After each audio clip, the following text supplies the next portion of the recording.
Hello students, आज के video में आपका स्वागत है। मैं professor Alka Goyal, political science, और आज हम पढ़ रहे हैं गोपाल कृष्ण गोखले, हमारे राष्ट्रीय आंदोलन के एक प्रमुख नेता।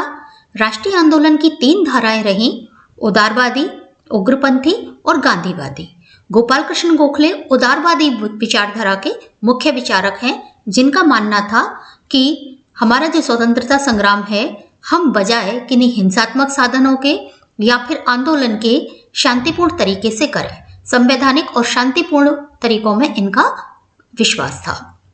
1889 में इन्होंने कांग्रेस में प्रवेश किया था। इनके गुरु MG रानाडे जो थे, गोविंद महादेव रानाडे, उनसे ये प्रेरित हुए और कांग्रेस में शामिल हुए, जो कि उस समय हमारा एक दल था, भारतीय राष्ट्रीय कांग्रेस, और स्वतंत्रता आंदोलन का अगुवा, यानी स्वतंत्रता आंदोलन की जो पूरा संघर्ष हुआ था वो इसके नेतृत्व में हुआ था।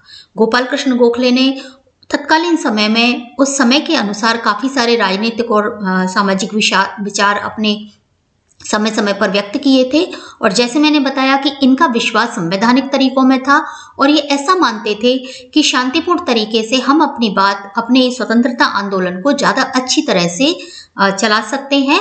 लेकिन उस समय चूंकि प्रारंभिक समय था और शांतिपूर्ण तरीके से इन्होंने एक नींव रख दी हमारे स्वतंत्रता आंदोलन की, जिसको आगे महात्मा गांधी और अन्य कई नेताओं ने उसका अनुसरण किया था। सबसे पहले हम पढ़ते हैं इनके साधन संबंधी विचार, क्योंकि मुख्य रूप से जो इन्हें उदारवादी कहा जाता है वो इनके साधनों के लिए कहा जाता है। इनका उग्र साधनों में विश्वास नहीं था और ऐसा मानते थे कि अंग्रेज जो है न्यायप्रिय हैं, सज्जन हैं।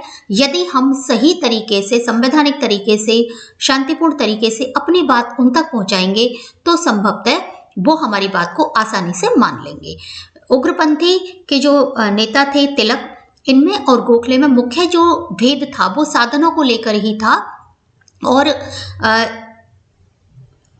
तिलक ऐसा मानते थे कि संवैधानिक साधनों से कुछ नहीं होगा और इसके लिए उग्र साधनों को अपनाना आवश्यक है, तभी इनको जो अंग्रेज हैं इन्हें देश से बाहर भेज सकते हैं। इसलिए उग्रपंथी उनके विचारों की कटु आलोचना भी करते थे।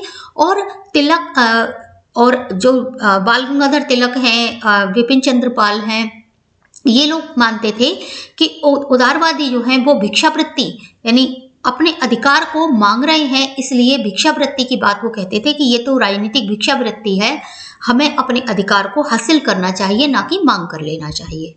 गोपाल कृष्ण गोखले ने काफ़ी सारी पुस्तकें भी लिखी हैं और इनकी जो पुस्तकें हैं, काफ़ी भाषण हैं, लेख हैं और राजनीतिक विचारधाराओं का संग्रह है पूरा इनका। इनकी पुस्तकें भारत में गरीबी और गैर ब्रिटिश, इस पुस्तक में ब्रिटिश नीतियों की आलोचना की गई थी और अधिक से अधिक भारतीय प्रतिनिधित्व की आवश्यकता का वर्णन करती है ये पुस्तक। चूंकि उस समय हमारे भारतीयों को भारतीय जो जनमत था, यानी वोटिंग में बहुत कम वोटिंग प्रतिशत, शुरू में तो बिल्कुल ही नहीं था, धीरे धीरे जब बहुत ज़्यादा मांग उठने लगी तो थोड़ा बहुत वोटिंग का अधिकार हमारे भारतीयों को दिया गया, मताधिकार कुछ भारतीयों को दिया गया, कुछ परसेंटेज में, शिक्षा और पैसे के आधार पर। तो इस तरह की इन्होंने आवश्यकता व्यक्त की थी कि सरकार में भारतीयों का अधिक से अधिक प्रतिनिधित्व होना चाहिए। 1750 से 1951 तक भारतीय नीति पर भाषण और दस्तावेज इन्होंने प्रस्तुत किए थे। 1921 तक इन्होंने दस्तावेज प्रस्तुत किए थे। तो ये भी एक पुस्तक है इनकी। भारतीय शिक्षा भी है, जो भारत की जो शिक्षा है उसकी व्यापक प्रणाली के लिए इन्होंने तर्क दिए थे, और साहित्यिक, वैज्ञानिक और तकनीकी शिक्षा को बढ़ावा देने की इन्होंने बात कही थी। इसके अलावा दोहरी सरकार करके एक ब्रिटिश और भारतीय लोगों के बीच संबंधों का विश्लेषण भी इन्होंने किया है।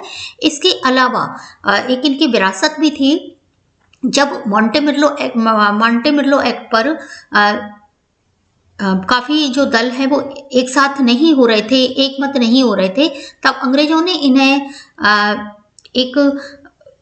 कहें कि चेतावनी दी, या एक तरह का इनको एक अल्टीमेटम दे दिया कि आप ऐसा कोई मसविदा बना कर दीजिए जो सारे दलों को स्वीकार हो। तब इन्होंने अपनी एक वसीयतनामा बनाया था, जिसको गोखले का वसीयतनामा भी कहा जाता है। इनके शिक्षा संबंधी विचार जो हैं व्यापक पैमाने पर ये चाहते थे कि शिक्षा का प्रचार प्रसार हो, क्योंकि ये अंग्रेजी शासन से प्रभावित थे। अंग्रेजों को बहुत अच्छा मानते थे, उनकी शिक्षा को, उनकी संस्कृति को बहुत अच्छा मानते थे और उन्हें लगा कि भारत के विकास का एक यही तरीका है कि भारत में अंग्रेजों के समान शिक्षा का प्रचार प्रसार हो और प्राथमिक शिक्षा निःशुल्क हो, जिससे कि लोग उस शिक्षा को ग्रहण कर सकें और पाश्चात्य शिक्षा के महत्व को स्वीकार करते थे। यानी अंग्रेजों के समान शिक्षा पद्धति को भी ये चाहते थे और हमारे यहाँ पर जो प्रारंभिक शिक्षा पद्धति वर्तमान में भी चल रही है वो ऐसे ही कुछ जो विचारक थे उनकी वजह से चल रही है। इसके अलावा ब्रिटिश शासन के ये बहुत प्रशंसक थे और ये मानते थे कि पूरी तरह शासन खत्म नहीं होना चाहिए भारतीयों का, बल्कि स्वायत्त शासन हो, यानी ऊपर के जो अधिकारी पदों पर तो अंग्रेज बैठे रहें और नीचे हमारे भारतीय शासन करना सीखें, क्योंकि उनका मानना था कि अंग्रेज जिस प्रकार का शासन करते हैं सिस्टमैटिक और प्रजातांत्रिक शासन, वैसा करना भारतीयों को नहीं आता है। भारत में तो केवल राजतंत्र रहा है और धीरे धीरे अंग्रेजों अपनी हमारी शासन प्रणाली में सुधार करें, भारतीयों को अधिक शासन व्यवस्था में भाग लेने का मौका दें, ऐसा इनका मानना था, जिससे कि भारतीय भी प्रजातांत्रिक शासन व्यवस्था को करना सीखें। और इन्होंने ये भी कहा था कि जो भविष्य में भारत बनेगा वो गरीबी विहीन भारत बनेगा, इसलिए बहुत सारे उद्योग भारत में खोले जाने चाहिए जो कि अंग्रेजों के सहयोग से ही खोले जाएंगे। इनका अंग्रेजों में अंधविश्वास था, इनका मानना था कि अंग्रेजी शासन भारत के लिए वरदान है और इसलिए ये शासन बने रहना चाहिए आगे तक, ऐसा इनका मानना था, जिससे कि धीरे धीरे भारत का विकास हो।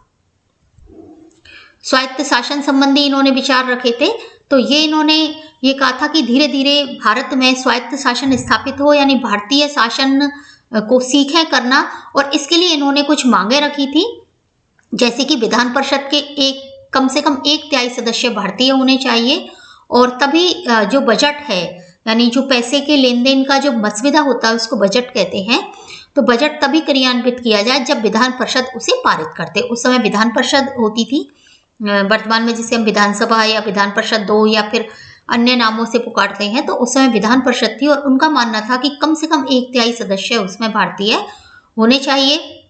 इसके अलावा जो भारत सचिव की परिषद है, यानी जो एक सचिव होता था जो भारतीय मामलों से संबंधित होता था और वह ब्रिटेन का पदाधिकारी होता था, लेकिन भारतीय मामलों को देखता था, तो उसमें कम से कम 3 भारतीय होने चाहिए। पहले उसमें कोई भी भारतीय नहीं होता था।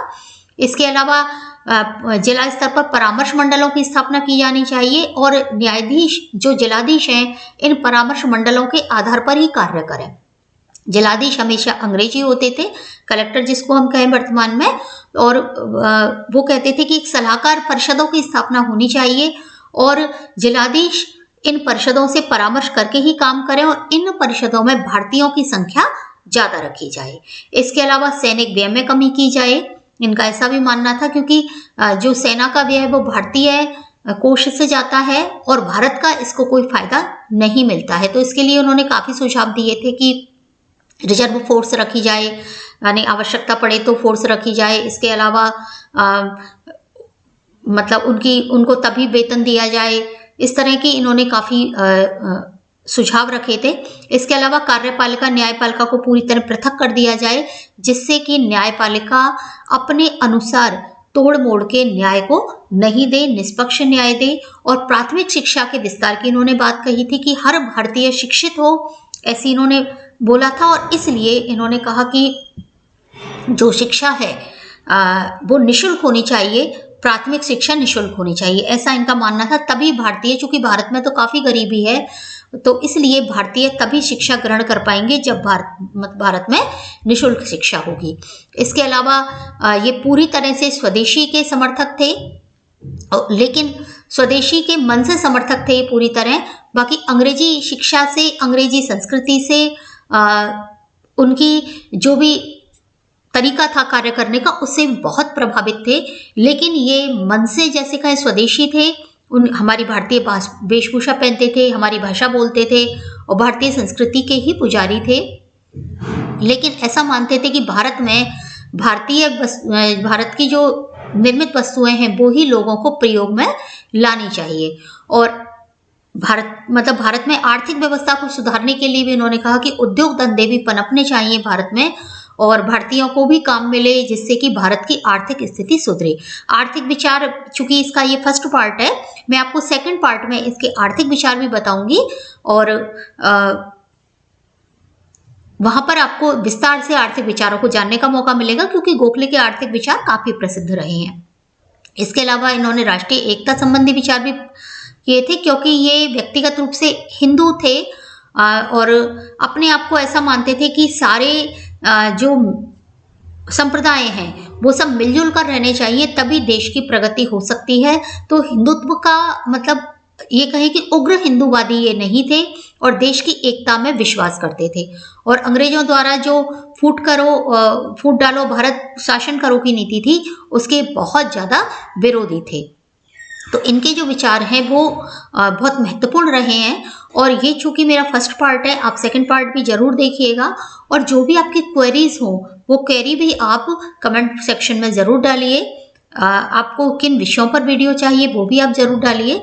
और ये पूरा राजनीति विज्ञान का कोर्स मैं थिंकर्स आपको पढ़ा रही हूँ। इनसे पहले मनु, कौटिल्य, शुक्र, राजा राम मोहन रॉय के वीडियोस आपने देखे होंगे, और यदि नहीं देखे हैं तो आप जरूर देखिएगा। तो मिलते हैं इसके दूसरे पार्ट में, तब तक के लिए धन्यवाद।